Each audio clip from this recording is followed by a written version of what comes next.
Um, I'm going to do another reading in my series of readings, my proposed series of readings. By the way, Vincent Zandri, vincentzandri.com, Vincent Zandri, vincentzandri.com. Go there, buy some books for the weekend. Today's selection on Masterpiece Theater is one of my new collections of short stories, aptly called Pathological, which is named after one of my most anthologized short stories, I should say. I'm going to read part of a story called Bingo Night, which the inspiration for which I got while writing my new book for Polis Books, The Detonator. I kind of stopped in the middle of writing that book to write this short story about these characters who appear on the periphery in The Detonator. So anyway, here goes. Bingo Night. Here's the quote. "Let me tell you what, I get mad pussy on bingo night." I just love that quote. That's from an unidentified resident of a home for the elderly and infirmed. Somebody dropped me on my head when I was little, I swear to God. Anyway, Bingo Night. Chapter 1. "All I'm saying, Tony, is this. Those old people living out their days at the old folks' home across the road got cash coming out the wazoo. They play bingo. They don't play for small change. They got pots worth 10 grand or more. And how do you know this shit, Stan? I heft another box of flowers into the back bay of the idling truck. You make it a point to play bingo with those old farts? I got a friend who works on the inside, bro." "Who?" "Guy named Derek. Half black, half white mulatto dude. He's like a custodian. Fixes shit when it breaks, washes the floors, changes the light bulbs.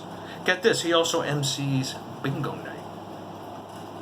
Let me guess, he also steals a social security check every now and again." Stan smiles, winks. His biceps are bursting out of his green Capital Floor Supply t-shirt. His round, scruffy face sports an off-white beard that doesn't know whether it's coming or going. That's because he's Polish. Polacks can't grow beards. It ain't in their genes.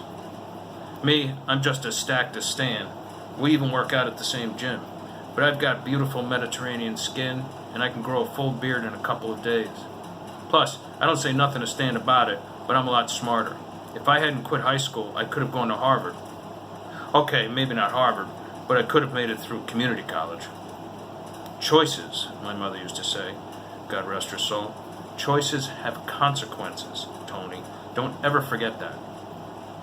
Yeah, well, I'm hefting another big box of stinking hothouse Florida-grown consequences into yet another truck, sucking up the exhaust, earning maybe $1 more than minimum wage, and living downtown in a hole in the wall not far from Stan, who also dropped out of high school and who can't tell you what consequences means, much less spell the word.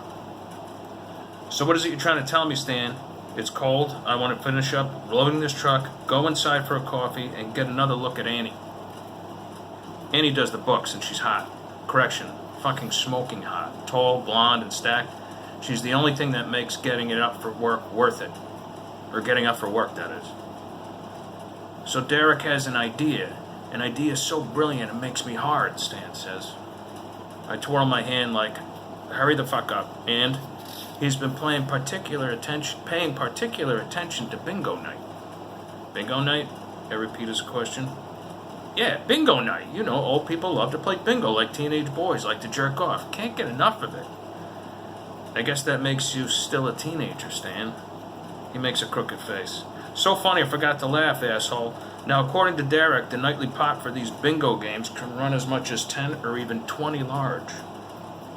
10 or 20 large. Stop talking like you're a gangster and not a warehouse employee.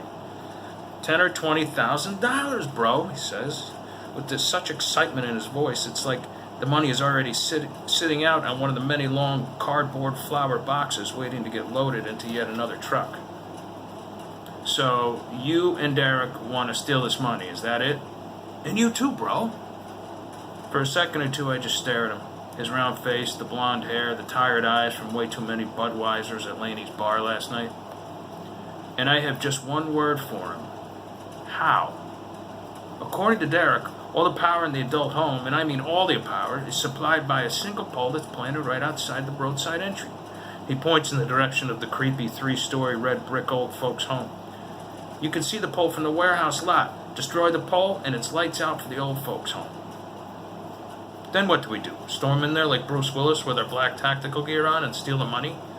Now that's funny. A good sense of humor is a positive attribute. One note about Stan. He's one of those geeks who covers his apartment walls with positive reinforcement posters like, "You can do it," and "Love thyself," and "I like me." He adds, "That's when you and me pull up in my van around back. Derek will pretend he's working the situation, trying to restore the lights.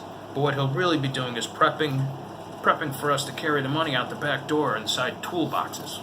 Toolboxes, I say. What do you mean toolboxes? I mean, you and I will pretend to work for the power company. When Derek lets us in through the back door, we load up the cash right in front of all those old folks. What about the employees of the old folks' home? The few who can work night shift will be so busy taking care of panicked residents, they won't pay the slightest attention. And CCTV cameras?" He slaps my arm. "Now that's the beauty of the plan, bro. Soon as the power goes out, so do the cameras. And who cares if some of those old people see our faces? They won't be able to remember a thing. Half of them brain dead already." I have to admit, I'm kind of liking Stan's plan. For a moron, it's not half bad. "Who's going to take out the pole?" I ask. "We are, at the designated time." "With what?" "We don't have anything big enough." "One of those Capitol Floors trucks will do the job." He's right. A couple of the trucks are big and powerful enough. "When?" His face is beaming with a smile. "Guess what tonight is?"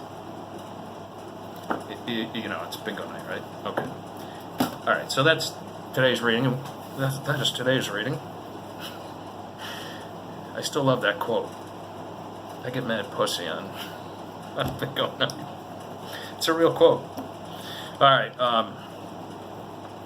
so that's today's reading. And I hope you liked it. If you did, press that thumbs up thing. And subscribe to my YouTube channel.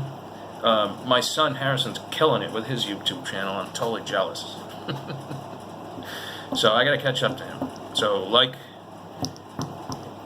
if I could remember what his YouTube channel is, I'd advertise it. It's Libido something or other. I'll remember next time.